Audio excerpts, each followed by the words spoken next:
À 25 ans, il devient responsable d'investissement du Family Office familial. Nous, notre particularité en tant que Family Office au sens large, c'est que on parle tout le temps, quand on parle d'investissement, de diversification, donc il faut diversifier, on le sait. Il a financé 13 startups. Il siège à leur board, il les accompagne, il les challenge. Le monde du private equity n'a aucun secret pour lui. Et c'est précieux parce que 80% du tissu économique français, c'est pas coté au CAC 40, c'est cette nébuleuse du private equity qu'on va décrypter aujourd'hui. La seule chose qu'il est nécessaire d'avoir pour entreprendre, c'est de se confronter au terrain. Et c'est la seule question à se poser pour moi aujourd'hui quand il s'agit d'entreprendre. Je reçois Romain Picot, patron de Marco & Co, et il va nous ouvrir les portes du monde que personne ne connaît, les family office. Comment ils investissent, comment ils choisissent, combien ils perdent et ce qu'ils regardent vraiment avant de signer un chèque. Romain, trop content de t'avoir aujourd'hui dans le podcast de Cube. Merci d'avoir accepté l'invitation et d'échanger 1 heure ensemble sur le monde du private equity et de comment vous financez vos boîtes. Pour ceux qui ne te connaissent pas, tu as fait une grande école de commerce, tu as fait l'ESSEC. Oui, tout à fait.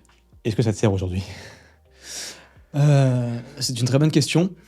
Oui, quand même, parce que ça donne, ça donne des bases solides. Et surtout, moi, j'ai toujours su que je voulais avoir un parcours tourné vers l'entrepreneuriat.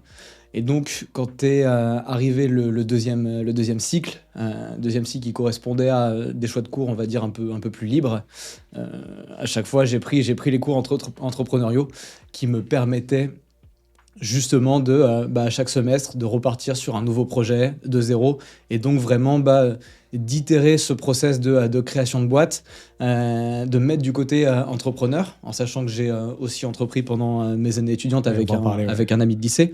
Dans une laverie. Dans une laverie, tout à fait.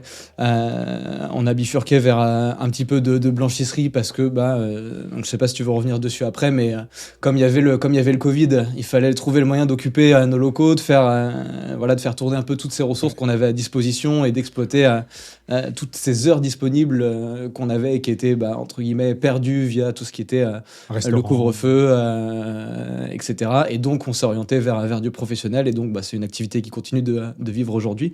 Alors qui finance pas encore le private equity malheureusement. Je pense pas que ce sera le cas non plus demain, mais...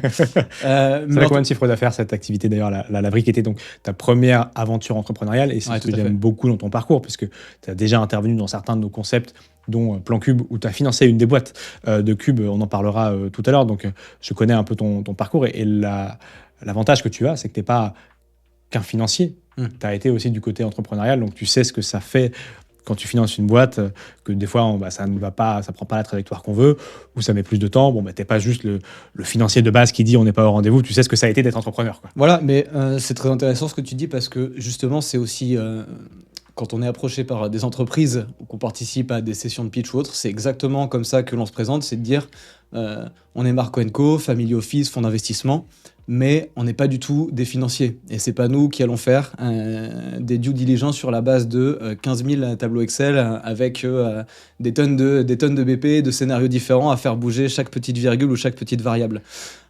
On travaille avec d'autres gros fonds à envergure nationale qui, eux, font ça et le font d'ailleurs très bien, mais nous, c'est justement pas notre métier. Tu parlais de l'ESSEC, c'est pas ce à quoi je me suis formé parce que c'est pas vraiment ce que j'avais envie de faire. Moi, c'était vraiment le côté entrepreneur qui m'intéressait.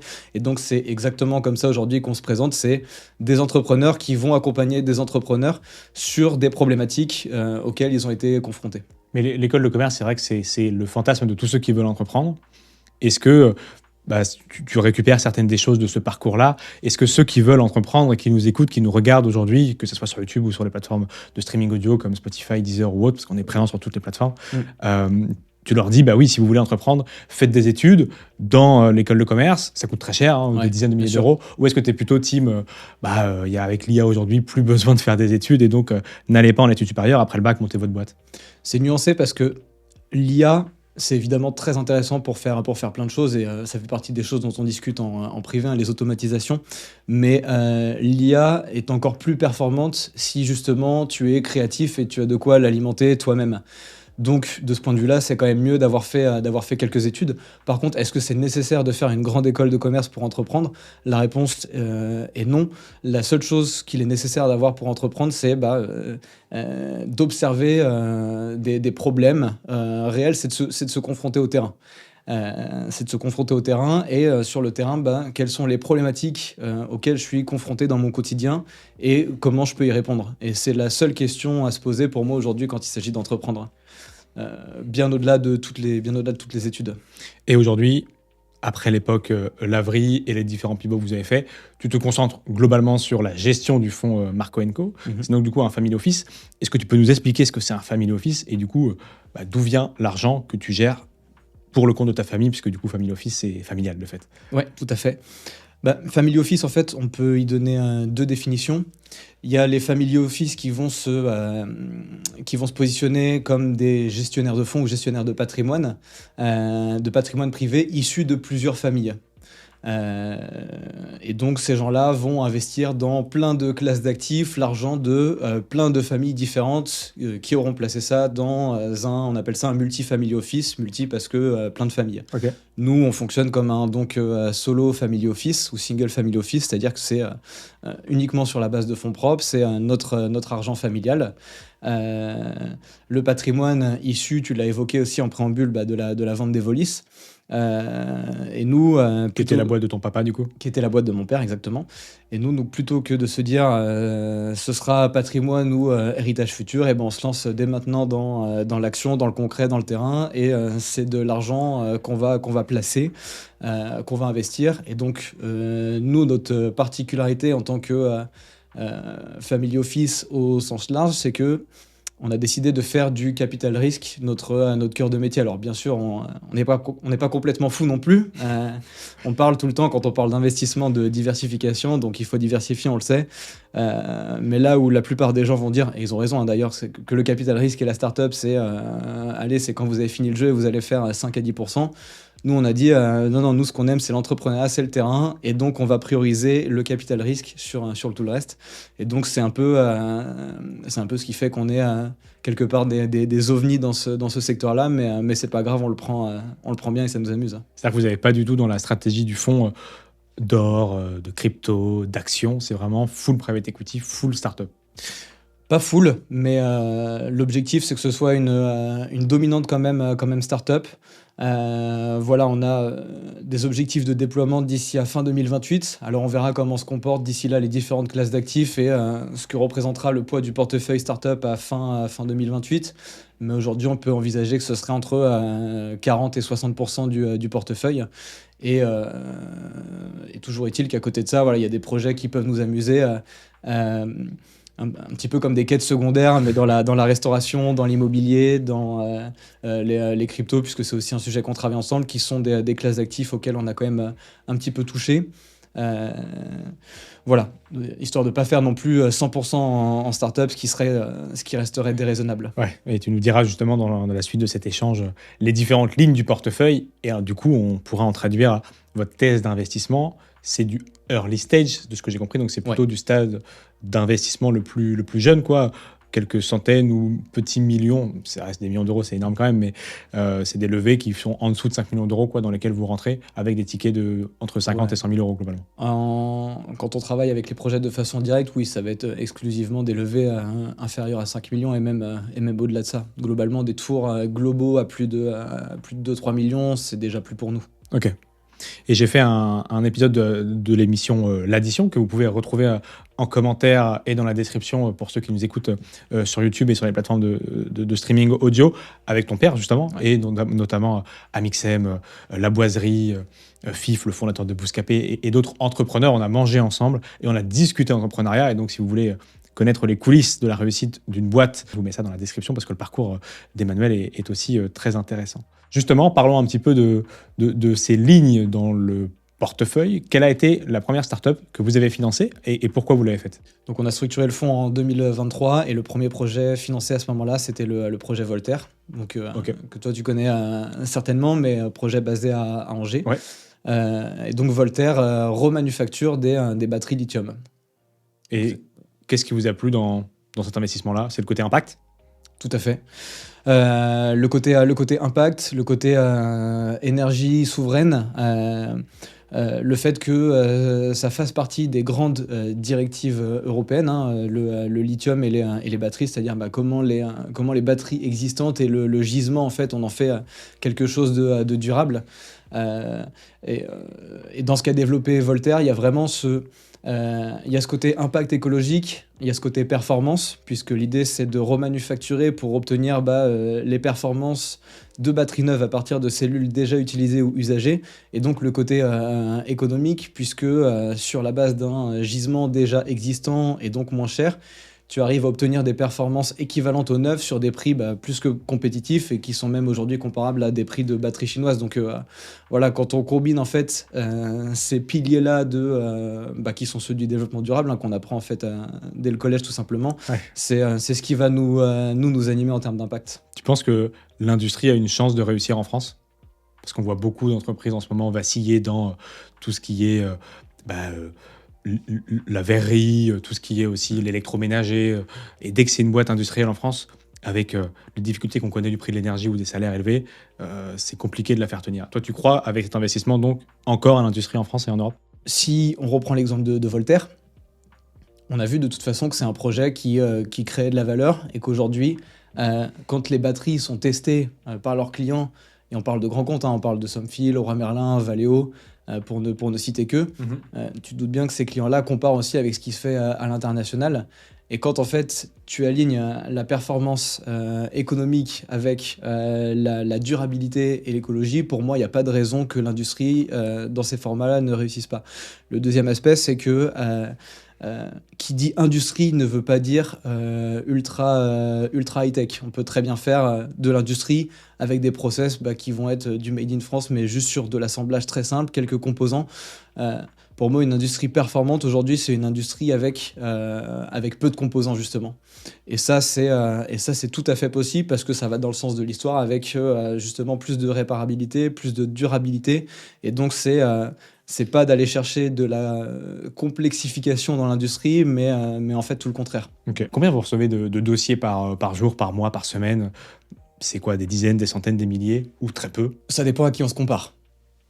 On discute avec, j'en parlais, il y a beaucoup de fonds nationaux qui, eux, reçoivent entre 1500 et pour les vraiment très très connus, 1500 jusqu'à 4000, 5000 dossiers à l'année.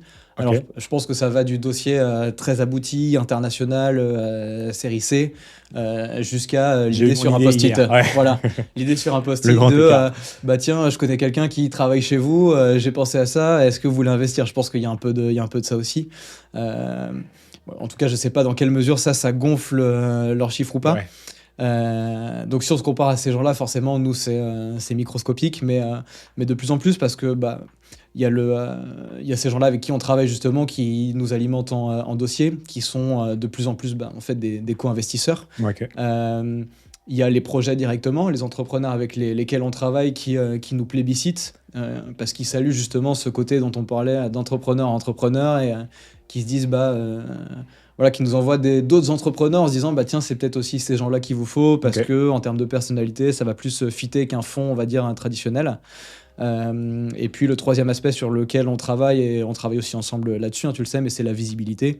Et donc c'est aussi pour ça qu'on est là aujourd'hui, c'est la créateur économie. Tout à fait. Et en fait, la créateur économie, c'est parler de ce qui se passe sur le terrain, parler de ce qu'on fait concrètement. C'est plus que dire ce que l'on fait, c'est dire ce que l'on a fait et pourquoi c'est intéressant.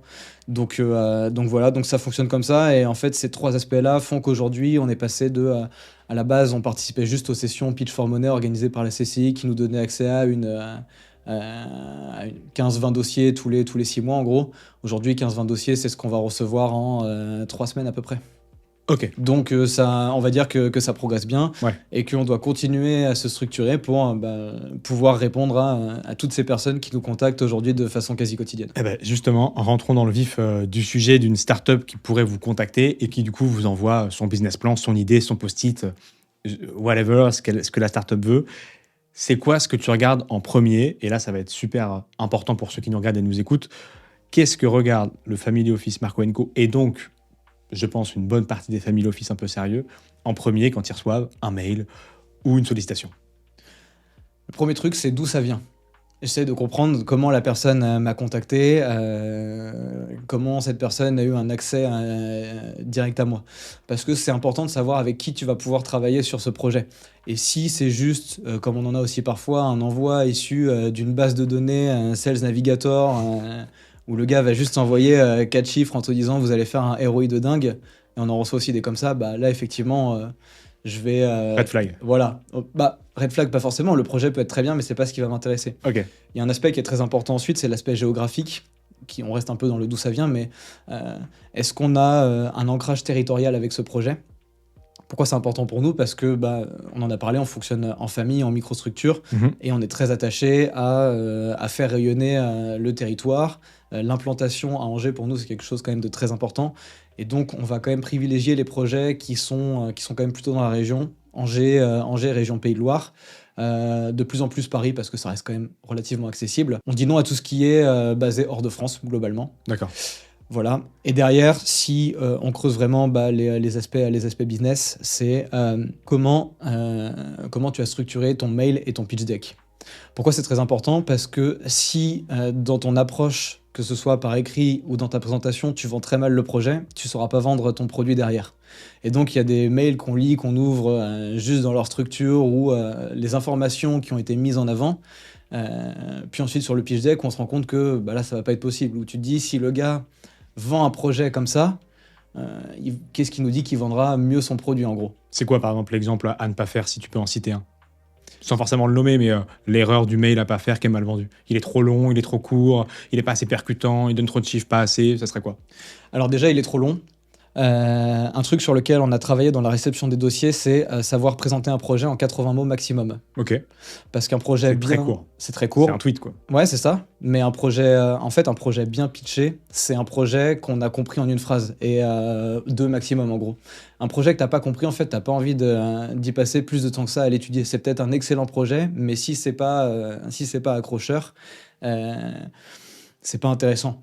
Et surtout, il faut pouvoir à ce moment-là déjà se projeter dans la valeur que tu vas pouvoir lui apporter. Donc ça, c'est un autre aspect dont je voulais te parler, c'est nous, un projet a de la valeur si on peut lui apporter quelque chose. En plus de l'argent. Ouais, tout à fait. Ok. L'accompagnement, il est clé, sinon c'est ce qu'on disait, on se répète, mais on fonctionnerait comme des financiers en gros, et c'est pas ce qui nous intéresse. Nous, on a envie d'entreprendre. Moi, j'ai toujours mon projet à côté. Mon frère a aussi un projet d'exploitation dans l'événementiel sportif. Mon père est encore actif dans un domaine viticole. Donc, de toute façon, la fibre entrepreneuriale, elle reste là quoi qu'il arrive, et c'est ce qui prédomine dans notre accompagnement. Et un red flag où tu te dis tout de suite non merci ? C'est quoi ? Le mec, il est pas poli, il a une pièce jointe trop grosse. C'est quand même jamais arrivé. Non, la présentation qui présente très mal, où tu te dis, mais alors comment ? Parce qu'en fait, lever des fonds, c'est vendre son projet. Et donc, si tu sais pas vendre ton projet, qu'est-ce qui dit que tu sauras vendre derrière le produit ? Ok. Derrière la valo, peut-être. La valo, ouais, mais avant ça, ça peut toujours c'est secondaire, on va dire, parce que ça peut toujours se discuter, s'analyser. Observer aussi les tendances marché et les multiples que tu peux espérer faire d'ici 5, 7, 10 ans. Donc ça peut toujours se discuter. Non, c'est la constitution de l'équipe. Est-ce que c'est des gens qui sont accessibles ? Est-ce qu'on peut les rencontrer ? Est-ce qu'il y a tous les profils dont on estime que le projet a besoin ? C'est arrivé qu'on reçoive des dossiers de gens vraiment techniquement incroyables, super brillants, qui ont fait pour le coup des très très très grandes écoles, Centrale, X, Polytechnique, Ok. qui montent un projet entrepreneurial et où tu te dis c'est des génies. Mais c'est que des profils comme ça et tu te dis mais du coup qu'est-ce qui va vendre le projet ? Ouais. Aucun bon vendeur, et d'ailleurs voilà, ça transparaît tout de suite en fait dans la manière qu'ils ont de présenter le projet. À l'oral, tu sens que c'est des gens qui ont du mal aussi à simplifier les choses. Donc ça, tu le repères assez vite. Voilà, des profils trop techniques et pas assez percutants au niveau du business. Et comment se passe du coup le process de sélection, là aussi chez vous et donc dans d'autres family office ? C'est dans un call, faut être unanime chez Marco & Co pour que l'investissement se fasse. Est-ce que c'est autour d'un déj ? Est-ce que c'est... Voilà, comment ça se passe ? Il y a pas de... c'est difficile parce qu'il n'y a pas de process type en fait. Ok. Je pourrais te parler de Dogo qu'on a fait ensemble, où là le process c'était tiens, est-ce que tu veux venir dîner, on va tourner une vidéo et est-ce qu'à la fin tu investis, est-ce qu'on peut parler, voilà, tu vois. Donc c'est vrai que c'était un petit assez vendeur ce que tu avais fait. Et mais tu as fini par mettre 100 000 euros dans le projet. En l'occurrence, pas forcément. On pourrait même parler de cube. On pourrait même, pareil, pas de process type où le timing était un peu plus restreint. Une ou deux discussions, beaucoup d'échanges informels, WhatsApp, mail, un rendez-vous physique et une décision qui était à prendre assez rapidement. Complètement. Mais globalement, ce qui reste à chaque fois, et tu l'as évoqué, c'est l'unanimité. On travaille à 3 aujourd'hui sur la structure. Il faut que les 3 soient d'accord sur le projet. Si les 3 sont pas d'accord, ça va être à ceux qui sont d'accord de convaincre les autres. En gros, c'est un peu comme ça que ça fonctionne. Okay. Et sinon, si y en a qui restent sur leur position de dire c'est plutôt un no-go, alors ce sera un no-go. Maintenant, on essaye toujours de rencontrer physiquement les personnes. Et un truc qu'on ne faisait pas au départ et qu'on fait de plus en plus aujourd'hui, que je trouve intéressant, c'est que justement, dès le process d'évaluation d'un dossier, on va essayer d'inclure au maximum la chaîne de valeur liée à ce projet dans le processus de décision, c'est-à-dire on va regarder qui sont tes fournisseurs, qui sont tes clients, et on va les convier aux différents rendez-vous physiques pour dire, voilà, regardez, on étudie, on est transparent, on veut investir dans ce projet, en tout cas ça nous intéresse, on étudie le truc, donc on organise un déj ou une réunion, on présente le truc, il y a une partie un peu PowerPoint, questions-réponses, et puis après c'est vraiment l'évaluation en fait des parties prenantes et on va dire du coup des experts marchés qui vont nous dire oui ce projet crée de la valeur pour nous ou non ce projet ne crée pas de valeur. Ça nous permet d'évaluer en fait plusieurs choses en simultané. Déjà, est-ce qu'on a des choses à apporter de par est-ce qu'on a bien cerné le projet et qu'on a des choses à apporter de par notre réseau, de par nos compétences, etc. Est-ce qu'on voit tout de suite si le projet crée de la valeur ou pas, et puis ça permet d'évaluer le fit humain et pas qu'avec nous mais avec du coup l'entrepreneur et son écosystème. Et on dit souvent que dans le private equity 8 investissements sur 10 ne fonctionnent pas, vont au tapis, et que du coup il y en a un ou deux qui surperforment l'ensemble du portefeuille et qui permettent d'avoir de la rentabilité. Est-ce que toi, depuis 2023 et même un petit peu avant, parce que vous aviez commencé à regarder des projets un peu avant, avec donc 4, 5, 6, 7 ans pour les tout premiers projets que vous avez commencé à suivre, c'est les rendements que vous avez, ou est-ce que vous êtes un peu au-dessus, un peu en dessous? On n'aurait pas dû discuter avant l'épisode. Non, alors on n'a pas 8 sur 10, après ça dépend effectivement de la période, parce que c'est une période, on parle en général de 8 projets sur 10 qui meurent avant les 3 ans. Si je te dis pas de bêtises, si j'ai les bons chiffres en tête. Tout à fait. Donc nous, de ce point de vue-là, on a encore officiellement aucun projet au tapis, au bout de donc maintenant 3 ans d'activité. Okay. Donc on peut dire qu'on surperforme largement, sauf que y en a qui sont en difficulté. Le début de l'année 2026, il est beaucoup consacré à des sujets de refinancement, voire malheureusement de procédures collectives pour certains. Okay. Donc on étudie toutes les solutions qui s'offrent à nous, des plans de sauvegarde, des plans de refinancement, s'entourer d'autres partenaires financiers. Maintenant, ce chiffre-là, on en avait quand même conscience en démarrant l'activité. Ça concerne fort heureusement pas tout le portefeuille. Ouais. Donc l'objectif, c'est qu'effectivement, il y ait quelques projets qui puissent, comme tu l'as dit, surperformer. Et sur ces projets un petit peu plus en difficulté, on en discute là depuis le début de la semaine avec mon père, qui a utilisé une formule qui je pense, va te plaire, mais qui a dit il vaut mieux une fin désastreuse qu'un désastre sans fin. Et donc, il y a certains projets où je pense que... et il y a certains projets où je pense que c'est ce qui va se passer. Maintenant, c'est pas parce que c'est difficile pour certains qu'ils sont morts. Et comme on était juste avant sur les critères d'analyse et d'évaluation, le fait d'avoir une vraie stratégie financière bien pilotée qui porte sur ou l'atteinte de la rentabilité ou la préservation d'un runway suffisamment conséquent pour se donner le temps d'itérer, ça va être ajouté aussi à nos critères, parce qu'on se rend compte qu'il y a eu sur quelques projets des manquements aussi à ces niveaux-là. Peut-être que nous aussi, en tant que jeunes investisseurs, on n'a pas été assez regardants. Et donc maintenant, on l'est beaucoup plus sur ces sujets-là. C'est quoi la critique première que tu ferais justement aux entrepreneurs, 3 ans après les premiers investissements, où tu te dis, globalement, je ne suis pas content en général des entrepreneurs sur ce point-là? Il y a plusieurs aspects. Ceux qui communiquent, selon moi, pas assez ou très mal.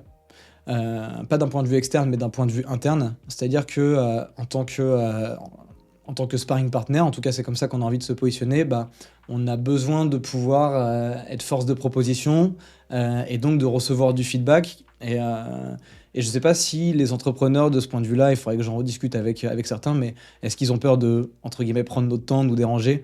En l'occurrence, c'est pas le cas, puisque ça fait partie, nous, de ce qu'on a envie de faire. Et donc, quitte à organiser des longues sessions de travail, à regarder ensemble des outils, des process communs. Et là-dessus, il y en a qui, je trouve, ne sont pas assez, ne sont pas assez actifs.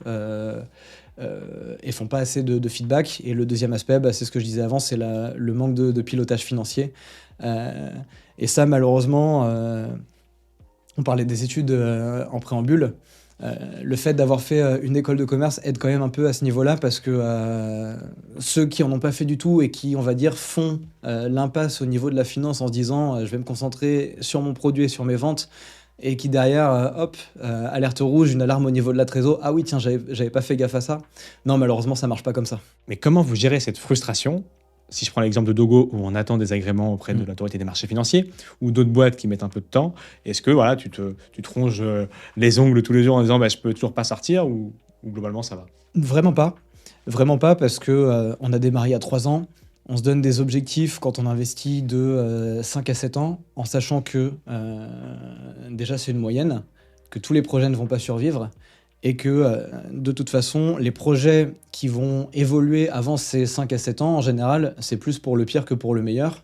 Et c'est un petit peu ce qui est en train d'arriver en ce moment. Donc c'est à ce moment-là qu'il faut pas avoir peur, peut-être de continuer à faire ce qu'on fait, à accompagner soit ceux qui vivotent, ou voilà, ceux qui sont encore dans le jeu en tout cas, continuer d'accompagner aussi des nouveaux projets pour continuer de diversifier, mais en tout cas rester... nous, on est une société aussi, on fonctionne en SAS, donc comme toute société, comme un peu toute start-up, il faut qu'on reste un petit peu résilient en fait par rapport à ça, centré sur nos stratégies, pas dévier de la ligne qui est prévue. Donc bien faire attention à continuer de diversifier les actifs, être un peu plus prudent, continuer d'alimenter les projets qui nous parlent, et ne pas prendre peur, ne pas un petit peu céder à la panique sur ces premiers projets qui tombent, parce que justement les premiers projets, comme je disais, qui évoluent, c'est malheureusement pour le pire, parce que des petites erreurs d'exécution, des petites erreurs de pilotage, et puis les projets qui marcheront le mieux, c'est ceux sur lesquels il faut être patient. Tu parlais des agréments, sur les agréments il faut être patient. Sur le business en général. Sur le business en général, surtout. Donc il faut savoir se montrer patient. Donc non, il n'y a aucune frustration par rapport aux sorties, par rapport au temps que ça peut prendre. Mais il faut en avoir conscience au préalable. Je pense que le plus compliqué par rapport à la sortie, en fait, et notamment aujourd'hui en France, c'est la méthode. C'est-à-dire qu'aujourd'hui, on manque d'industriels qui regardent un petit peu les startups et l'innovation, notamment dans des stratégies de croissance externe et de build-up. Mais je trouve que c'est un sujet passionnant et que c'est amené à se développer. Donc, et j'espère que ça se fera dans le bon timing avec nos sociétés au portefeuille. C'est vrai que c'est important ce que tu dis, puisque du coup, vous intervenez, on l'a dit tout à l'heure, en early stage, donc plutôt au début de la vie de la startup. Et puis ensuite, elle va peut-être aller chercher une autre levée de fonds. C'est ça, et c'est aussi pour ça que ça prend plus de temps. Et surtout que sur les levées futures, on pourrait se dire, tiens, vous allez sortir 2e ou 3e levée. Mais ça marche pas tout à fait comme ça, parce qu'en fait, les fonds d'investissement ou les nouveaux business angels qui arrivent sur les tours suivants, en général, leur critère d'investissement, c'est est-ce que les historiques remettent au pot? Ouais. C'est beaucoup ça. Et donc, les historiques, en l'occurrence, c'est souvent nous. Et comme on peut pas remettre sur tous les projets, malheureusement, j'ai l'impression qu'on freine aussi certains de nos projets vis-à-vis de ça, mais on est bien obligé de faire des arbitrages, on n'est pas budget illimité. Mais qui dit nouvelle levée de fonds dit pas forcément sortie pour nous, bien au contraire. Parce qu'ensuite, effectivement, la manière de sortir, les 3 plus grosses, c'est soit la société rentre en bourse, c'est de moins en moins le cas, donc c'est la sortie très peu que les gens imaginent, mais c'est très rare. Ouais. C'est du rachat par un concurrent ou en fusion-acquisition, M&A. Et effectivement, les grands groupes qui pourraient le faire sur les startups aujourd'hui sont un peu frileux et préfèrent le faire en interne. Voilà. Mais c'est plutôt cette sortie-là que l'entrepreneur idéal qui va jusqu'au bout de sa réussite au bout de quelques années vise désormais la revente. Mais il y a aussi le choix où la structure, la société, la boîte fais suffisamment de cash pour racheter les actionnaires historiques et relever ce qui reste. Et c'est aussi une troisième option avec laquelle vous pouvez vous y retrouver avec une valeur supérieure et donc un peu de gain, quoi. Tout à fait, tout à fait. Et puis, comme on gère l'avantage de fonctionner en fonds propres, c'est que on ne vend pas en fait des prestations à d'autres familles avec des obligations de rendement à dire vous allez récupérer X% sur X années. C'est pas du tout ça, c'est pas du tout ça notre credo. Notre credo, c'est est-ce qu'on va réussir à créer de la valeur auprès des entrepreneurs qu'on accompagne, et créer cette valeur-là, ça passe aussi à un moment donné par en fait leur rendre ce que eux ont construit. Et s'ils leur rendent ce que eux ont construit, ça passe par eux qui nous rachètent leur part parce qu'ils ont réussi à justement atteindre la rentabilité, à se verser les premiers dividendes qui vont bien, à lever de la dette pour racheter les parts. Moi, ça me va très bien. Et là-dessus, on parle de stratégies d'exit sur lesquelles j'ai pas besoin de faire un x10 ou x15. À partir de combien, justement, de ratio multiplicateur un family office comme le vôtre est satisfait? C'est toujours une corrélation temps et multiple, parce que forcément, si tu sors au bout de 20 ans pour un multiple de 2, tu te dis, bon, dans ces cas-là, autant faire de l'immobilier locatif, même en Angers, pour 3% par an, et ce sera très bien. Mais non, si on parle sur 5-7 ans. Ouais, si on parle en TRI annuel, à partir de 10%, c'est déjà magnifique. Ok. Et justement, si on doit s'arrêter sur les meilleurs et les pires, si tu as une boîte du portefeuille que tu veux sortir du lot avec le meilleur ratio multiplicateur, même si vous n'avez pas fait d'exit pour l'instant, de valorisation ou de succès de chiffre d'affaires, ça serait laquelle? Aujourd'hui, je pense que ce serait Dogo, pour la simple et bonne raison que, alors, c'est Dogo et en même temps, c'est Dogo post-agrément. On en a parlé, il est en attente d'obtention des agréments. On a une idée de ce que ça pourrait valoir post-agrément, puisqu'il a déjà des gros fonds de venture capital qui, en plus, discutent avec lui et qui seraient presque prêts à lui poser une term sheet, en gros. C'est de ça dont on parle. Ce qui nous donne une idée d'une valorisation future, et ce qui correspondrait à court terme, donc encore une fois post-agrément, à notre meilleur ratio à date. Maintenant, Dogo, on parle d'accompagnement depuis le début. Oscar, c'est une des personnes avec qui j'apprécie le plus travailler. J'ai pas de velléité à sortir. Et tu vois, sur les stratégies de sortie dont on parlait juste avant, si un VC veut investir, est-ce que ce VC-là, sur des valorisations avec des ratios, des multiples plus intéressants, est-ce qu'il dit en gros, moi je veux nettoyer toute la table de capitalisation, sortir tous les petits business angels, tous les historiques, je reprends le projet pour moi, c'est moi qui le développe et je le fais un peu à ma sauce. Auquel cas, là, c'est sur la décision et d'Oscar et du VC qui discutent en fait de la vision et de la stratégie future. Et là-dessus, on est là pour se plier à ce que veut faire l'entrepreneur, concrètement. On n'est pas là pour discuter ce que lui a envie de faire.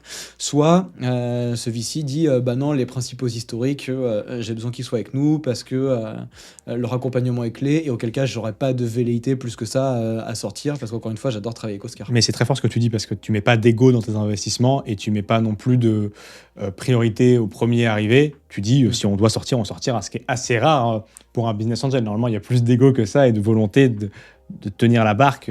Alors que là, tu dis, effectivement, si l'entrepreneur veut, on s'adapte en tout cas, ce qui est une parole pertinente et que je suis heureux d'entendre de la part d'un investisseur. Il y a ça, est-ce que sur des moments de levée de fonds où on aura la capacité de sortir, est-ce qu'on est encore aligné avec la vision, est-ce qu'on est encore aligné avec l'humain, est-ce que l'entrepreneur lui-même est encore aligné avec la vision, ou est-ce qu'on est déjà sur un projet qui le dépasse et faut tout changer, repartir d'une feuille blanche. Et donc en fait on est toujours sur qu'est-ce qui crée le plus de valeur à l'instant T, et qu'est-ce qui permet, c'est pas nous, c'est pas l'entrepreneur, c'est plus la mission, c'est plus le projet. Donc il n'y a pas d'ego personnel. Par contre, à l'inverse, c'est le point négatif, c'est qu'on se laisse aussi parfois un peu emporter par l'émotion et par la mission, en se disant tiens, là c'est la mission elle est plus forte que nous. Et donc il n'y a pas d'ego, mais à l'inverse, l'émotion, la mission qui fait que c'est l'ego notre point fort, on va dire, et la mission notre point faible. Et si je te demande la même chose pour le pire investissement, ça serait dans quel secteur, ou en tout cas qu'est-ce qui a le plus merdé dans celui qui a le moins bien marché en termes de rendement chez Marco & Co? C'est ceux qui sont proches de la rupture. En tout cas, si on reste sur des questions de multiples, c'est-à-dire que là tu mets des ronds que tu revois pas en fait. C'est quoi qui échoue à ce moment-là? Parce que si je prends ce qui a marché dans ce que tu dis pour Dogo, c'est l'exécution, c'est le timing, c'est l'agrément. Donc, c'est ce qui est le plus petit dénominateur commun à la prise de valeur de la boîte. Mais celles qui vont au tapis, est-ce que il y a un truc qui revient tout le temps et qui explique cet échec? Est-ce que c'est pareil l'équipe? Est-ce que c'est pareil le timing? Est-ce que c'est pareil, je sais pas, le timing aussi géopolitique?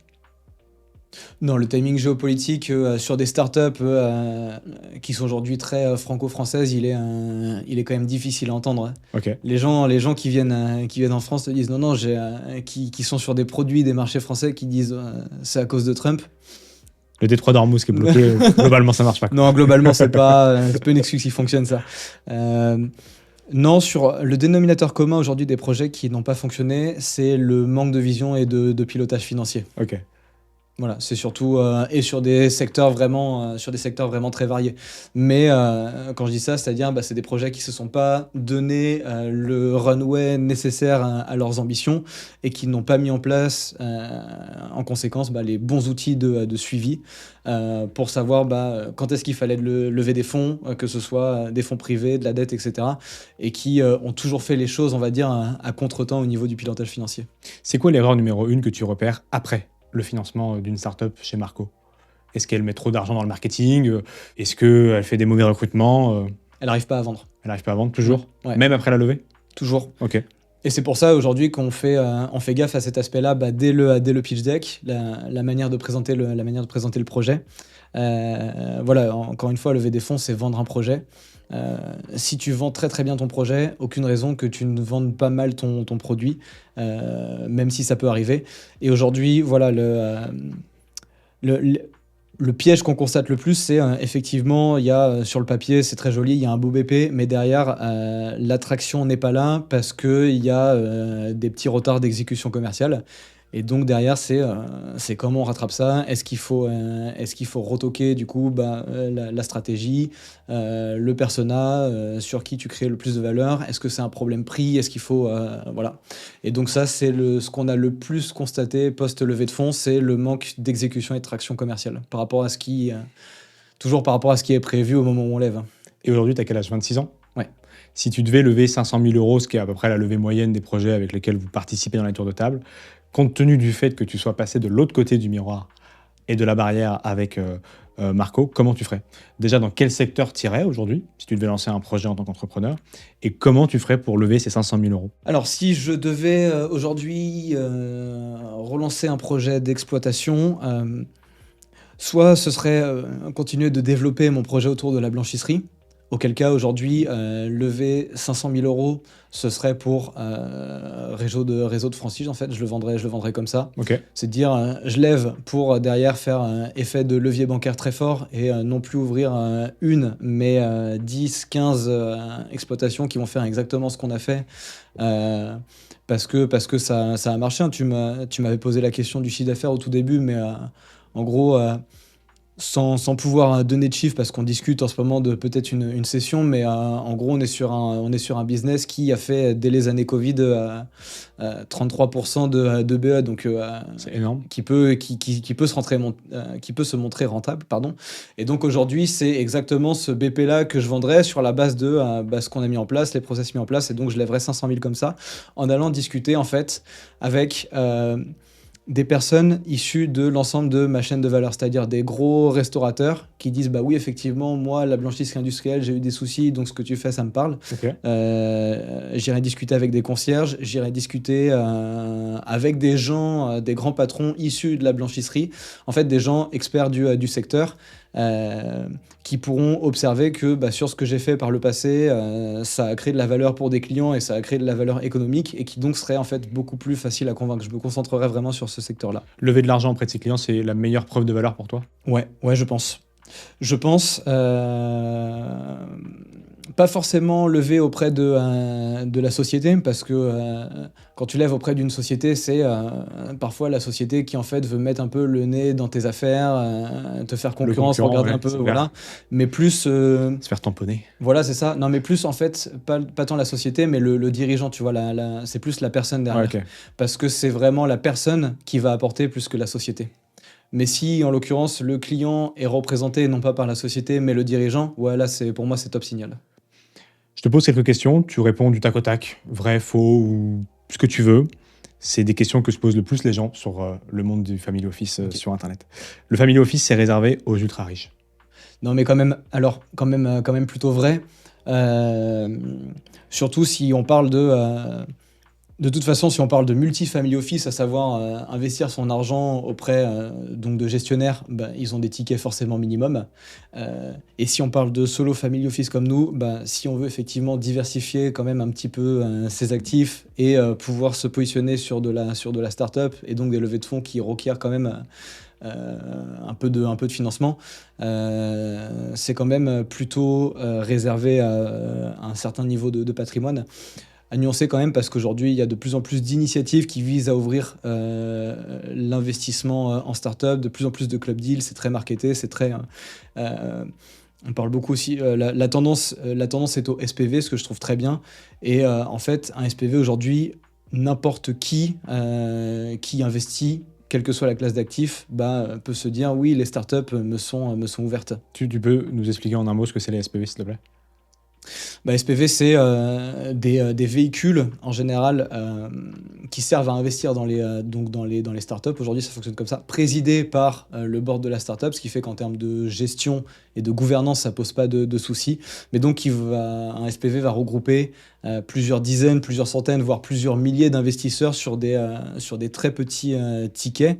Et voilà, je dis n'importe quoi, mais si on a 10 personnes à 1 000 euros, tout de suite on a un SPV à 10 000 euros et c'est ce SPV-là qui va investir dans la startup. Ok, ça permet de faire diminuer le ticket d'entrée, quoi. Diminuer le ticket d'entrée. Je trouve que cet aspect communautaire est très bien parce que chaque personne peut avoir quelque chose à apporter, un réseau, une idée. Donc ça démultiplie pour moi les effets d'idées, de réseau. Donc je trouve ça vraiment super. Et donc compte tenu de ce fonctionnement, aujourd'hui, alors peut-être que l'aspect family office, voilà, c'est pas ouvert à tous, mais en tout cas, aujourd'hui, l'aspect startup, un peu plus. Un family office, c'est uniquement pour le dernier euro du patrimoine que tu as.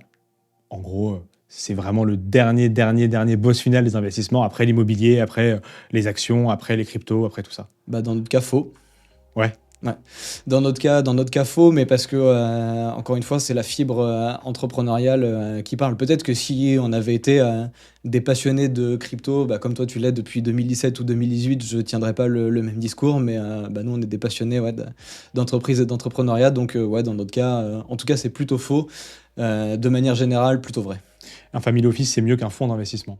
C'est très différent parce que c'est pas du tout les mêmes process d'accompagnement et de due diligence. J'adore discuter avec des gros fonds d'investissement qui expliquent que eux vont regarder la partie finance et marché et donc ils vont faire ça par leurs analystes, leurs partenaires, leurs stagiaires, etc.